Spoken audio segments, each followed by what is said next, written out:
நண்பர்களே, வெல்கம். ஓட்டப்பந்தயத்துல யாரால ஜெயிக்க முடியும்? வேகமான முயலாலியா இல்ல நிதானமான ஆமையாலியா?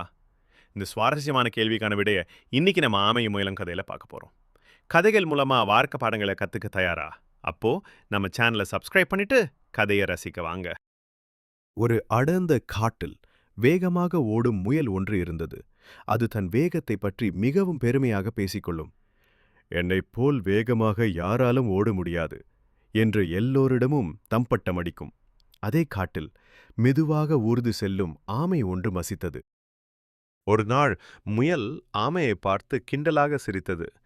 ஆமையே, நீ இவ்வளவு மெதுவாக செல்கிறாயே, உன்னால் ஒருபோதும் என்னைப் போல் வேகமாக ஓட முடியாது என்றது. நீ அவ்வளவு வேகமாக ஓடுவாயா? அப்படியானால் நாம் இருவரும் ஒரு பந்தயம் வைப்போமா? யார் முதலில் அந்த மரத்தை அடைகிறார்கள் என்று பார்ப்போம் என்று சவால் விட்டது. முயல் சிரித்தது. என்னது, என்னுடனா பந்தயம்? நிச்சயமாக நான் தான் வெல்வேன் என்று ஒப்புக்கொண்டது. பந்தயம் தொடங்கியது. முயல் மின்னல் வேகத்தில் சீறி பாய்ந்தது. அது சில நிமிடங்களிலேயே வெகு தூரம் சென்று விட்டது. ஆமை வழக்கம் போல் தன் மெதுவான நடையில் பொறுமையாக ஊர்ந்து சென்றது. முயல் வெகு தூரம் ஓடிவிட்டு திரும்பி பார்த்தது.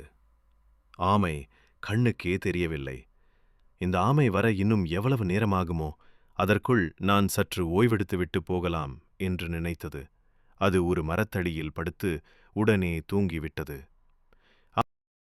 முயல் விழித்தபோது சூரியன் மறையத் தொடங்கியது. திடுக்கிட்டு எழுந்து பார்த்தது. ஆமை இலக்கு கோட்டை தாண்டிவிட்டிருந்தது. ஆமை பந்தயத்தில் வென்றுவிட்டது. முயல் வெட்கத்துடன் தலைகுனிந்தது. ஆமை தனது பொறுமை மற்றும் விடாமுயற்சியால் பந்தயத்தில் வென்றிருந்தது. மெதுவாகவும் சீராகவும் செல்பவர்களே பந்தயத்தில் வெல்வார்கள். அல்லது விடாமுயற்சி வெற்றிக்கு வழிவகுக்கும்.